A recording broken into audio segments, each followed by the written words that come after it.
LBW. இந்த LBW overall நமக்கு தெரிஞ்சிருந்தாலும் அதில் நிறைய சந்தேகங்கள் இருக்கும். நான் ஷுவராக சொல்கிறேன், நீங்கள் இந்த வீடியோவை ஸ்கிப் பண்ணாமல் லாஸ்ட் வரைக்கும் பார்த்தீங்கன்னா கண்டிப்பாக அந்த எல்பிடபிள்யூ சம்மந்தப்பட்ட எந்த டவுட்டுமே உங்களுக்கு வராது. இன்றைக்கி நம்ம இந்த வீடியோவில் எல்பிடபிள்யூ ஏன் கிரிக்கெட்டில் கொண்டு வந்தாங்க அண்ட் அதில் நடந்த மாற்றங்கள் என்னென்ன அப்படிங்கிறத தெளிவாக பார்க்க போகிறோம். அண்ட் அம்பையர்ஸ் அவுட் கொடுக்கறதுக்கு முன்னாடி என்னென்ன விஷயங்கள்லாம் கன்சிடர் பண்ணுவாங்க அப்படிங்கிறத தெளிவாக பார்க்க போகிறோம். அண்ட் முக்கியமானது அம்பையர்ஸ் கால். நம்ம நிறைய இன்டர்நேஷ்னல் மேட்சஸில் பார்த்துருப்போம், எல்பிடபிள்யூவில் அம்பையர்ஸ் கால் கொடுப்பாங்க. அந்த அம்பையர்ஸ் கால் ஏன் கொடுக்குறாங்க, எதற்காக அம்பையர் கால்ஸ் போகிறாங்க அப்படிங்கிறதையும் நம்ம தெளிவாக இன்றைக்கி இந்த வீடியோவில் பார்க்க போகிறோம். கிரிக்கெட் எப்போது விளையாட ஆரம்பித்தாங்கிறது கரெக்டாக இயர் தெரியாட்டியும் ஆல்மோஸ்ட் 15th centuryயில் கிரிக்கெட் விளையாட ஸ்டார்ட் பண்ணாங்க. அப்போது ஸ்டார்ட் பண்ண புதுசில் எந்த ஒரு ரூலுமே கிடையாது, ஜஸ்ட் அது ஒரு என்டர்டெயின்மெண்ட்டுக்காக தான் விளையாண்டாங்க. தென் 1744 ஃபஸ்ட் டைம் கிரிக்கெட் லா கொண்டு வந்தாங்க. அந்த கிரிக்கெட் லாவிலையும் எல்பிடபிள்யூ பற்றி எந்த விஷயமே குறிப்பிடல. ஆல்மோஸ்ட் 17th-18th century பீரியடில் பேட்ஸ்மேன்ஸ் லெதர் பால்லேருந்து அவங்களோட லெக்ஸை ப்ரொடெக்ட் பண்ணுறதுக்காக இந்த கிரிக்கெட் பேடை இன்ட்ரடியூஸ் பண்ணாங்க. இந்த கிரிக்கெட் பேட் இன்ட்ரடியூஸ் பண்ண ஆரம்பித்ததுலேருந்தே நிறைய சர்ச்சைகள் உண்டானுச்சு. பேட்ஸ்மேன்ஸ் அவங்களுடைய விக்கெட்டை சேவ் பண்ணுறதுக்காக டெலிபரேட்டாக பாலை ஸ்டாப் பண்ண ஆரம்பித்தாங்க. அதை தொடர்ந்து பேட்ஸ்மேன் பேடால் பாலை டெலிபரேட்டாக ஸ்டாப் பண்ணக்கூடாது அப்படிங்கிறதுக்காக 1774 இந்த எல்பிடபிள்யூ ரூலை ஃபஸ்ட்டு இன்ட்ரடியூஸ் பண்ணாங்க. பட் அந்த லாவில் பால் பிச்சிங்கையோ இல்லை இம்பேக்டையோ, பால் ஹிட் பண்ணுற இம்பேக்டையோ எந்த விஷயமே அதில் மென்ஷன் பண்ணல. பாலை பேடால் டெலிபரேட்டாக தடுத்தா எல்பிடபிள்யூ அப்படிங்கிற விஷயம் மட்டும்தான் அந்த லாவில் இருந்துச்சு. இந்த ரூல் பவுலர்ஸுக்கு ஃபுல் அட்வான்டேஜையும் பேட்ஸ்மேனுக்கு ரொம்ப டிஸ்அட்வான்டேஜ் தான் இருந்துச்சு. ஏன்னா ஜஸ்ட் பேடில் பட்டாலே அம்பையர்ஸ் அவுட் கொடுக்க ஆரம்பிச்சிட்டாங்க. ஸோ விக்கெட் ரேஷியோ ரொம்ப அதிகமாக இருந்துச்சு. ரன்னு ரொம்ப கம்மியான ஸ்கோர் தான் பேட்ஸ்மேன் ஸ்கோர் பண்ணாங்க.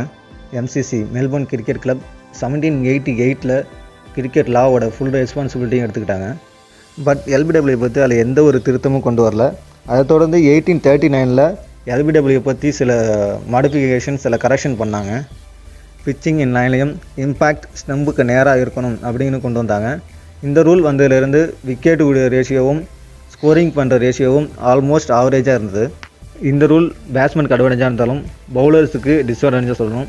அதுவும் ஆஃப் ஸ்பின்னருக்கு ரொம்பவும் டிஸ்அட்வான்டேஜ். ஏன்னா ஆஃப் ஸ்டம் பிச் ஆகிற பால்ஸை பேட்ஸ்மேன்ஸ் அவங்க விக்கெட்டை சேவ் பண்ண நோக்கத்தோட டெலிபரேட்டாக ஸ்டாப் பண்ண ஆரம்பிச்சிட்டாங்க. இந்த சர்ச்சைக்கெல்லாம் முற்றுப்புள்ளி வைக்கணும் அப்படிங்கனால 1950s அண்ட் 1960s தனியாக ஒரு குழு அமைச்சு இந்த எல்பிடபிள்யூ பற்றி அனலைஸ் பண்ண ஆரம்பித்தாங்க. தென் அதை தொடர்ந்து 1980 ஒரு புது ரூல் அப்டேட் பண்ணாங்க எம்சிசி. அந்த ரூலில் பால் ஆஃப் ஸ்டம்புக்கு வெளியில் பிச் ஆகி பேட்ஸ்மேனோட பாடியில் ஆஃப் ஸ்டம்புக்கு வெளியில் அதனோட இம்பேக்ட் இருந்தாலும் அவுட்டு தான் அப்படிங்கிற ரூல் கொண்டு வந்தாங்க. அண்ட் அதே சேம் டைம் பால் லெக் ஸ்டம்புக்கு வெளியில் பிச் ஆகிருந்தால் அது நாட் அவுட் என்கிற ரூலிங் கொண்டு வந்தாங்க. இது எப்படிங்கிறத டீட்டெயிலாக பின்னாடி நம்ம பார்ப்போம். இந்த ரூல் தான் இப்போ வரைக்கும் எம்சிசி லா புக்கில் இருக்குது. சரி, ஓகே, வாங்க எல்பிடபிள்யூ பற்றி லாவில் என்ன சொல்லியிருக்காங்க அண்ட் எல்பிடபிள்யூ அவுட் கொடுக்கறதுக்கு முன்னாடி அம்பையர்ஸ் என்னென்ன விஷயம்லாம் கன்சிடர் பண்ணுவாங்கிறது பார்ப்போம். First one is valid ball or not a no ball. இந்த எல்பிடபிள்யூ ஆன டெலிவரியில் எந்த விதமான நோ பாலும் இருக்கக்கூடாது. நம்மளுக்கு சின்ன டவுட் இருக்கலாம், இன்டர்நேஷ்னல் மேட்சஸில் அந்த எல்பிடபிள்யூ ரிவ்யூவில் ஓவர் ஸ்டெப்பிங் இருக்கா அப்படிங்கிற செக் பண்ணுவாங்க. நம்மளுக்கு சின்ன டவுட் இருக்கலாம், ஓவர் ஸ்டெப்பிங் மட்டும்தான் கன்சிடர் பண்ணுவாங்களா அப்படின்னு. பட் ஆனால் அப்படி கிடையாது. கிரிக்கெட்டில் இருக்கிற நோ பால்ஸில் எந்த நோ பாலுமே அந்த டெலிவரியில் இருக்கக்கூடாது. ஃபார் எக்ஸாம்பிள், இப்போ 30 யார்டுக்கு வெளியில் ஃபீல்டு இருக்கிற நோ பாலோ, இல்லை பால் பிச்சிங் ட்வைஸோ, இல்லை ரிட்டர்ன் கிரீஸ் நோ பாலோ, இதே போன்ற எந்த ஒரு நோ பாலுமே அந்த டெலிவரியில் இருக்கக்கூடாது. லாவில் கிளியராக கொடுத்துருக்காங்க, பால் பேட்ஸ்மேனுடைய பாடியில் டச் ஆகிறதுக்கு முன்னாடி பேட்ஸ்மேனுடைய பேட்டில் டச் ஆகிருக்கக்கூடாது அப்படின்னு சொல்லியிருக்காங்க. பேட்டை ஹோல்ட் பண்ணியிருக்க க்ளவும் பேட்டாக தான் கருதப்படும். ஸோ க்ளவுலையும் பால் டச் ஆகக்கூடாது. பால் பேட்ஸ்மேனுடைய பேட் அண்ட் பேடில் சேம் டைமில் டச் ஆகிறப்போ அம்பையர்ஸ் அந்த பால் பேட்டில் டச் ஆனதாக தான் எடுத்துக்குப்பாங்க. இந்த இடத்துல எல்லாருக்குமே ஒரு சின்ன டவுட் இருக்கும், பேட் அண்ட் க்ளவை தவிர பாக்கி எங்கே பட்டாலுமே அவுட்டா அப்படிங்கிற ஒரு சின்ன சந்தேகம் இருக்கும். கண்டிப்பாக அவுட்டு தான். அந்த பேட் அண்ட் க்ளவை தவிர பாக்கி எங்கே பட்டாலுமே அது கண்டிப்பாக அவுட்டு தான். ஃபார் எக்ஸாம்பிள், ஹெல்மெட்லேயோ அல்லது பேட்ஸ்மேன் பாடியில் எங்கே போட்டாலுமே எல்பிடபிள்யூ கொடுக்கலாம்.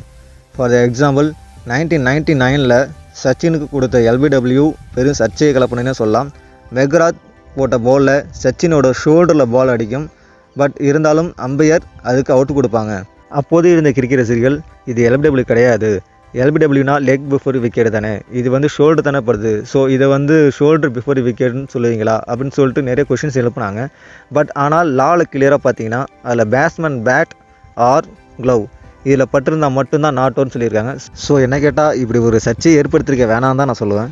அடுத்து நம்ம கவனிக்க வேண்டிய முக்கியமான 3 விஷயங்கள்: ball hitting stumps, pitching and impact line. நம்ம நிறைய இன்டர்நேஷ்னல் மேட்சஸ் பார்த்துருப்போம். அதில் எல்பிடபிள்யூ டிஆர்எஸில் அம்பையர்ஸ் கால்ங்கிற ஒரு ஆப்ஷன் இருக்கும். அந்த அம்பையர் கால் ஆப்ஷன் எதுக்காக கொடுக்குறாங்க அப்படிங்கிற சந்தேகம் நிறைய பேருக்கு இருக்கும். நம்ம இந்த டாப்பிக்கை பார்க்கும்போதே அந்த அம்பையர்ஸ் காலுங்கிற சிஸ்டத்தையும் சேர்த்து பார்த்துடலாம். பால் ஹிட்டிங் ஸ்டெம்ஸ், பால் ஸ்டெம்பை ஹிட் பண்ணியிருந்தால் மட்டும்தான் எல்பிடபிள்யூ அவுட் அப்படின்னு கிளியராக சொல்லியிருக்காங்க லாவில். இங்கேயும் நம்ம அந்த அம்பையர் காலுங்கிற ஆப்ஷனை பார்த்துருப்போம். ஆக்சுவலி ஹாக்காய்ங்கிற பால் ட்ராக்கிங் டெக்னாலஜி சிஸ்டம் தான் இப்போ வரைக்கும் நம்ம கிரிக்கெட்டில் யூஸ் பண்ணிகிட்ருக்காங்க. இந்த டெக்னாலஜி தான் நமக்கு எல்பிடபிள்யூ டிஆர்எஸ் மெத்தடில் பாலோட பிச்சிங், பாலோட மூவ்மெண்ட், பால் ஹிட்டிங் எல்லாத்தையும் நமக்கு விஷுவல் மெத்தடில் காட்டும். பால் 50% அல்லது 50%க்கு மேலே பால் ஸ்டம்பை ஹிட் பண்ணியிருந்தால் அது ஹிட்டிங்கிற ஆப்ஷனை ஆட்டோமேட்டிக்காக காட்டிடும்.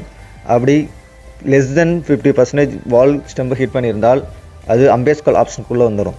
ஏன்னா எவ்வளோ ஒரு எக்ஸ்பீரியன்ஸான அம்பையராக இருந்தாலும் அவங்களோட 100% கரெக்டாக அவங்க ஜட்ஜ் பண்ண முடியாது. அண்ட் அந்த பால் ட்ராக்கிங் டெக்னாலஜி சிஸ்டத்திலே ஒரு ஸ்டேட்மெண்ட் கொடுத்துருக்காங்க. 3.66 மில்லிமீட்டர் எரர் இருக்கலாம் அப்படின்னு சொல்லியிருக்காங்க. ஸோ பால் 50% கம்மியாக ஸ்டெம்பை ஹிட் பண்ணியிருந்தால் அந்த பால் ஸ்டெம்பை ஹிட் பண்ணாமல் வெளியில் கூட போயிருக்கலாம். அப்படிங்கிறதுனால அது அம்பையர்ஸ் கால் டிசிஷனுக்குள்ளே வந்துடும். இதே சேம் மெத்தட் தான் பால் பிச்சிங் லைனுக்கும் பால் ஹிட்டிங் இம்பேக்டுக்கும் யூஸ் பண்ணுறாங்க. Next ball pitching. Ball stumps லைனில் பிச்சாக இருக்கலாம் அல்லது ஆஃப் ஸ்டெம்புக்கு வெளியில் பிச்சாக இருந்தால் அது அவுட். பட் பால் லெக் ஸ்டெம்புக்கு வெளியில் பிச்சாக இருந்தால் அது நாட் அவுட்னு லாவில் கிளியராக மென்ஷன் பண்ணியிருக்காங்க. இங்கேயும் அந்த சேம் அம்பையர் கால் மெத்தட் தான் இங்கேயும் யூஸ் பண்ணுறாங்க. பால் பிச்சிங்கில் முக்கியமாக கவனிக்க வேண்டியது டைப் ஆஃப் பேட்ஸ்மேன் ரைட் ஹேண்டடா லெஃப்ட் ஹேண்டடாங்கிறத கவனிக்கும். ஸோ ரைட் ஹேண்ட் பேட்ஸ்மேனுக்கு அவருடைய லெக்கு க்ளோஸாக இருக்க ஸ்டெம் லெக் ஸ்டெம்பாகவும் தூரமாக இருக்க ஸ்டெம் ஆஃப் ஸ்டெம்பாகவும் இருக்கும். லெஃப்ட் ஹேண்ட் பேட்ஸ்மேனுக்கு அப்படி தான், அவருடைய லெக்கு க்ளோஸாக இருக்க ஸ்டெம் லெக் ஸ்டெம்பாகவும் அவருடைய தூரமாக இருக்க ஸ்டெம் ஆஃப் ஸ்டெம்பாகவும் இருக்கும். டைப் ஆஃப் பேட்ஸ்மேனுக்கு தகுந்தா போல் ball pitching off side leg சைடுங்கிறது சேஞ்ச் ஆகும். இன்கேஸ் பால் ஃபுல் டாஸாக பேட்ஸ்மேன் பாடியில் படும்போது அம்பையர்ஸ் பால் ஸ்டெம்பை ஹிட் பண்ணுதாங்கிறத மட்டும்தான் பார்ப்பாங்க. அப்படி ஹிட் பண்ணியிருந்தால் பேட்ஸ்மேன் அவுட். இந்த இடத்துல கொஞ்சம் பேருக்கு சந்தேகம் வரலாம். இன்கேஸ் பேட்ஸ்மேன் ரிவைசிவ் ஷாட் ட்ரை பண்ணுறப்போ எப்படி பிச்சிங் சேஞ்ச் ஆகுமா அப்படிங்கிற சந்தேகம் இருக்கும். நல்லா தெரிஞ்சுங்க, ஒரு பவுலர் அவருடைய ரன்னப்பை ஸ்டார்ட் பண்ணுறதுக்கு முன்னாடி பேட்ஸ்மேன் அவருடைய மோட் ஆஃப் பொசிஷனை சேஞ்ச் பண்ணால் மட்டும்தான் அது வேலிட். இன்கேஸ் பவுலர் அவரோட ரன்னப்பை ஸ்டார்ட் பண்ணிட்டாரு, அதாவது பிளே ஸ்டார்ட் ஆகிடுச்சு அப்படின்னா அவர் பேட்ஸ்மேன் என்ன பொசிஷனில் இருக்காரோ அந்த பொசிஷன் தான் நேச்சுரல் பொசிஷன் தான் நம்ம கன்சிடர் பண்ணுவாங்க. ஸோ எல்பிடபிள்யூயும் அப்படி தான். Last one is impact. நம்ம மேலேயே சொல்லியிருக்க மாரி பால் பேட்ஸ்மேனோட பேட் அல்லது க்ளவ் அதை தவிர்த்து பாக்கி பேட்ஸ்மேனோட எக்யூப்மெண்ட்லேயோ இல்லை பேட்ஸ்மேனோட பாடியிலையோ எங்கே பட்டாலும் அது எல்பிடபிள்யூ கொடுக்கலாம். பட் ஆனால் அதில் கவனிக்க வேண்டிய 2 விஷயம் இருக்குது. ஃபஸ்ட்டு ஒன்று, batsman genuine attempt to play the stroke with bat or not a genuine attempt to play the stroke. அதாவது பேட்ஸ்மேன் பாலை பேட்டால் ப்ளே பண்ண ட்ரை பண்ணால் அது ஜென்யூன் அட்டெம்ப்ட் டு ப்ளே ஸ்ட்ரோக்கில் வந்துடும். அதுவே பேட்ஸ்மேன் பாலை அவரோட பேட்டால் ப்ளே பண்ண ட்ரை பண்ணாமல் அவரோட விக்கெட்டை சேவ் பண்ணணும் அப்படிங்கிற நோக்கத்தோட பேடாலேயோ அல்லது அவருடைய பாடியாலேயோ பாலை டெலிபரேட்டாக ஸ்டாப் பண்ணால் அது not genuine attempt to play ஸ்ட்ரோக்கில் வரும். இந்த டேபிள் காலத்தை பார்த்தாலே உங்களுக்கு மேக்ஸிமம் புரிஞ்சிடும். இந்த டேபிளில் லெஃப்ட் சைடில் இம்பேக்டையும் டேபிளோட டாப்பில் striker attempt to play the stroke, அதாவது ஜென்யூனா நாட் ஜென்யூனா அப்படிங்கிறதையும் கொடுத்துருக்கோம். First one is impact in stump line. அதாவது பால் ஸ்டெம்ப்ஸ் லைனுக்கு நேராக பேட்ஸ்மேனுடைய பாடியில் டச் ஆகிருந்தால் அது ஜென்யூன் அட்டெம்ப்ட் டு ப்ளே ஸ்ட்ரோக்காக இருந்தாலும் சரி, not genuine attempt to play ஸ்ட்ரோக்காக இருந்தாலும் சரி, பால் ஸ்டெம்பை ஹிட் பண்ணியிருந்தால் அது அவுட். அதுவே பால் ஸ்டெம்பில் படாமல் ஸ்டெம்பு ஹைட்டாகவோ அல்லது ஸ்டெம்பு ஸ்டைல்லையோ மிஸ் ஆகி பால் வெளில போயிடுச்சு அப்படின்னா அது not out. Second one is impact in out of stump. அதாவது ஆஃப் ஸ்டெம்புக்கு வெளியில் பேட்ஸ்மேனுடைய பாடியில் பால் டச்சாக இருந்தால் அது அவுட் ஆஃப் ஸ்டெம்ப் இம்பேக்டில் வரும். இங்கே தான் அம்பையர்ஸ் முக்கியமாக கவனிப்பாங்க. ஜென்யூன் அட்டெம்ப்ட் டு ப்ளே ஸ்ட்ரோக்கா அல்லது not genuine attempt to play ஸ்ட்ரோக்கானு. ஜென்யூன் அட்டெம்ப்ட் டு ப்ளே ஸ்ட்ரோக்காக இருந்து இம்பேக்ட் அவுட் ஆஃப் ஸ்டெம்புக்கு வெளியில் இருந்தால் அது நாட் அவுட். அதுவே not genuine attempt to play ஸ்ட்ரோக்காக இருந்து பால் அவுட் ஆஃப் ஸ்டெம்புக்கு வெளியில் பேட்ஸ்மேனுடைய பாடியில் டச் ஆகி பாலோட டைரக்ஷன் ஸ்டெம்பை நோக்கி இருந்து பால் ஸ்டெம்பை ஹிட் பண்ணியிருந்தால் அது அவுட். அதுவே பால் ஸ்டெம்பில் படாமல் ஸ்டெம்பு ஹைட்டாவோ அல்லது ஸ்டெம்பு சைட்லேயோ மிஸ் ஆகி பால் வெளில போயிடுச்சு அப்படின்னா அது not out. Third one is impact in out of leg stump. அதாவது பால் லெக் ஸ்டெம்புக்கு வெளியில் பேட்ஸ்மேன் பாடியில் டச் ஆனால் அது நாட் அவுட்.